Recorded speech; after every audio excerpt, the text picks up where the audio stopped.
कंठ एक प्राचीन क्या है? कंठ एक प्राचीन मतलब शक्तिशाली महाजन पद हुआ करती है। क्या कंठ जो है प्राचीन काल का शक्तिशाली महाजन पद हुआ करते थे। समझ में आ गया? इसका जो विस्तार है ये कहाँ से कहाँ तक फैला हुआ था? दिल्ली से लेकर पंजाब तक। दिल्ली से लेकर पंजाब तक श्रीकंठ जो है एक प्राचीन काल के शक्तिशाली महाजन पद हुआ करते थे। क्या हुआ करते थे? महाजन पद हुआ करते थे। इसका जो विस्तार है दिल्ली से लेकर पंजाब के क्षेत्रों तक इसका विस्तार थी। समझ में आ गया? इसी में जो है एक थानेश्वर नाम के प्रदेश हुआ करते थे। क्या हुआ करते थे? थानेश्वर नाम के प्रदेश हुआ करते थे। समझ में आ गया? किसी बच्चे को दिक्कत? अब जो है इस प्रदेश का जो है शासक जो थे है ना, इस प्रदेश का शासक राजवर्धन वंश के शासक थे। इस वंश के राजवर्धन वंश के शासक हुआ करते थे। इस प्रदेश जो है ये प्रदेश थानेश्वर प्रदेश, इस प्रदेश का जो है किस वंश के राजा हुआ करते थे? राजवर्धन वंश के शासक हुआ करते थे। इन्होंने जो है इस प्रदेश को विकसित करने में तन मन धन से समर्पित हो गए थे, है ना, इसको विकसित करने के लिए। समझ में आ गया? इस प्रदेश को विकास करने के लिए तन मन धन से जो है ये समर्पित थे इस थानेश्वर प्रदेश को। समझ में आ गया? किसी बच्चे को दिक्कत? कोई नहीं ना? अब हमको समझना है ये जो है ये वर्धन वंश के जो है संस्थापक कौन थे? वर्धन वंश के संस्थापक का नाम था प्रभाकर वर्धन। कौन थे? वर्धन। प्रभाकर वर्धन जो है इस वंश के संस्थापक थे। इस वंश के वर्धन वंश के संस्थापक थे। वर्धन वंश के संस्थापक कौन थे? प्रभाकर वर्धन। अब जो है ये कहाँ के राजा थे?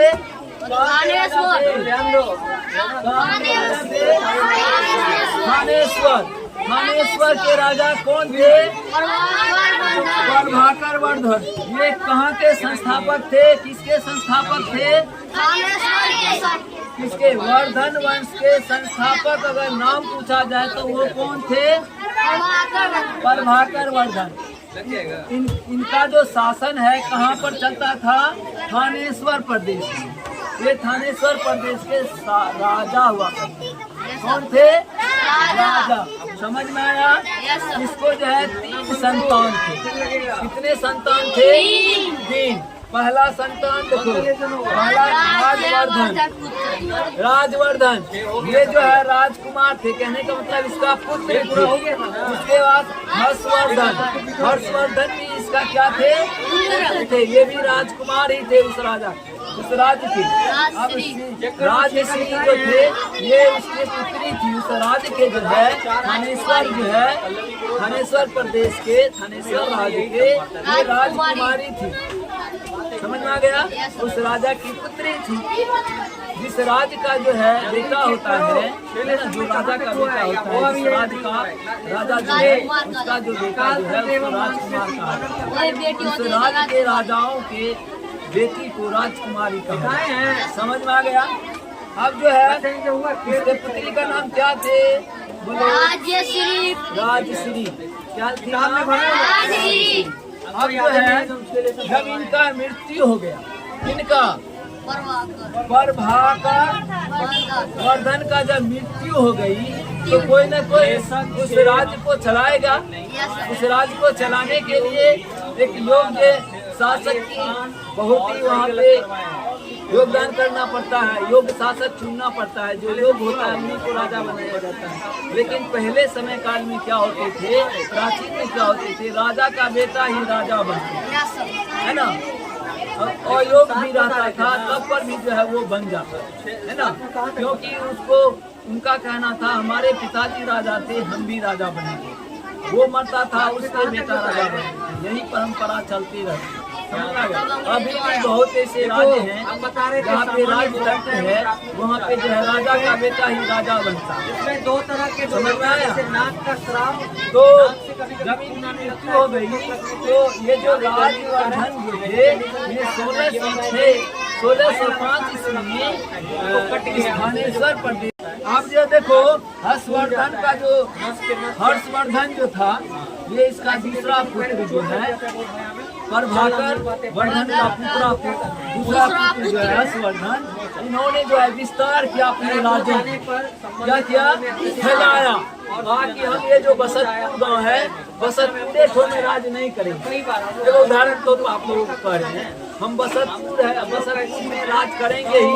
इसके साथ साथ कोई चौक बगल में है उस पर ही राज करेंगे, इसके बगल में सोनपुरा है उस पर भी राज करेंगे, इसके बगल में बिनपुरा है उस पर भी राज करेंगे। कहने का मतलब ये हुआ बगल में रामपुर है उस पर भी राज करेंगे। ये अपने आप को ताकतवर योग्य शासक मानते थे, है ना, और पावरफुल मानते थे। हम जो करेंगे वही हो। इन्होंने अपना राज साम्राज्य जो फैलाया, विस्तार जो किया, पंजाब, राजस्थान, उत्तर प्रदेश, बिहार तथा उड़ीसा, ये सभी स्थान पे ये अपना राज्य है विस्तार किया, अपना साम्राज्य को विस्तार किया। समझ में आ गया? कोई दिक्कत, कोई परेशानी, कोई समस्या होना भी नहीं चाहिए। अब कोई पूछेगा वर्धन के संस्थापक कौन थे? वर्धन वंश के संस्थापक प्रभाकर वर्धन। ये कहाँ के राजा थे? कहाँ के राजा थे? थानेश्वर प्रदेश के राजा थे। इनके कितने संतान थे? कौन कौन थे? राजवर्धन और हर्षवर्धन और राज्यश्री। अब जब प्रभाकर वर्धन की मृत्यु हो गई तो उनके स्थान पर उन्होंने सत्ता को संभाले उनके जो राजकुमार थे राजवर्धन, उन्होंने सत्ता को संभाला। एक ही साल में उनके दूसरे भाई हर्षवर्धन, उन्होंने इसी राज्य को सत्ता संभालने के लिए अपने भाई को आग्रह किया और अपने भाई से अपनी राजगद्दी से हटा करके उन्हें खुद जो है सिंहासन पर बैठ गए। उन्होंने अपना विस्तार किया, बहुत मेहनत से, लगन से, परिश्रम से, अपने युद्ध शैली से, राजनीतिक तौर पर और ताकत के तौर पर सभी तरीके से उन्होंने अपने साम्राज्य को विस्तार किए। कहाँ किए? पंजाब, राजस्थान, उत्तर प्रदेश, बिहार और उड़ीसा तक इनका जो है साम्राज्य फैले। समझ में आ गया? कोई दिक्कत, कोई परेशानी नहीं ना? अब देखिए पूरे साम्राज्य प्रांत जो है, जो जितने प्रांत उनके थे, जितने भी जहाँ पे शासन करते थे, उस सभी को जो है किसने विभाजित कर दिया? ये देश है ना। अब देश को किसने विभाजित कर दिया? जिलों में। समझ आ गया? देश को जिला में विभाजित कर दिया। इसको क्या कहा? प्रदेश। ये पूरे प्रदेश के अंतर्गत ये सब जिला आता है ना।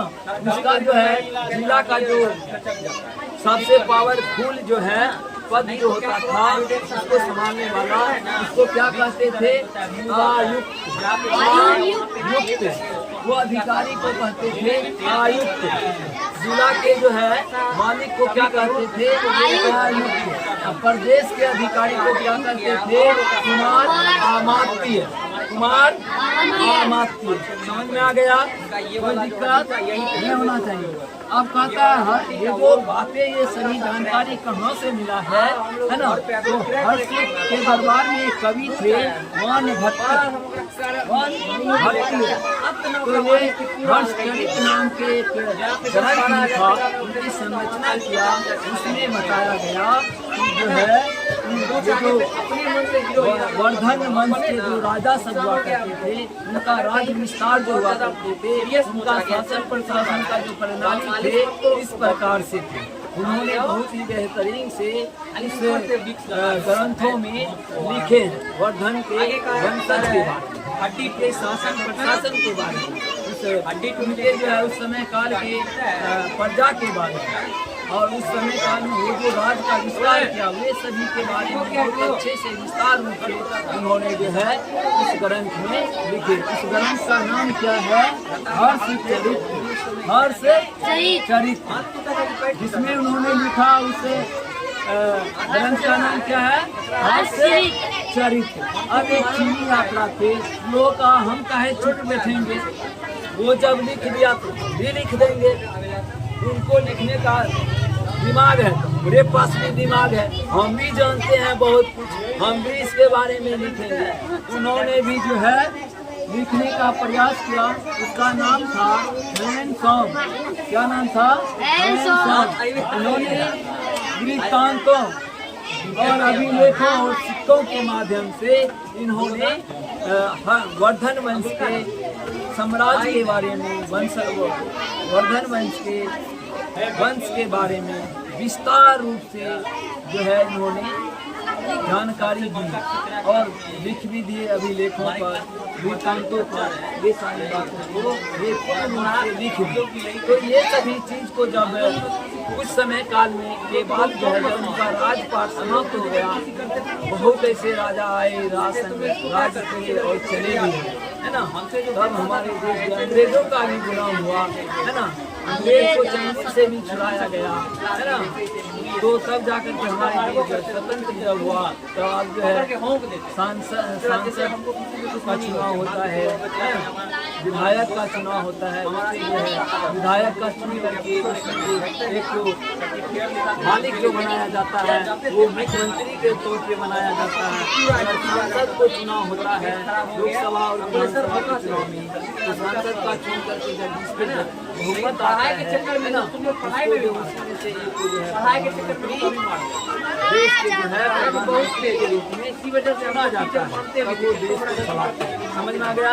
अभी हमारे वर्तमान में जो प्रधानमंत्री है कौन है? श्री नरेंद्र मोदी। समझ में आ गया? अगर वर्तमान में हमारे बिहार के जो है मुख्यमंत्री कौन है? श्री नीतीश कुमार जी। समझ में आ गया?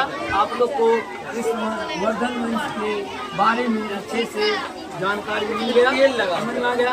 अगर बाय द वे कल पूछेंगे तो आप लोग भूलिएगा नहीं, बता सकते हैं? बताने में कोई परेशानी तो नहीं होनी चाहिए। वर्धन वंश के संस्थापक कौन थे? वर्धन। उनके कितने संतान थे? 3 संतान थे। एक पहला संतान का नाम राजवर्धन, दूसरा संतान हर्षवर्धन, तीसरा संतान का नाम कहने का नाम 2 पुत्र 1 पुत्री। राजवर्धन ने 605 में राजा जब राजा बने, है ना।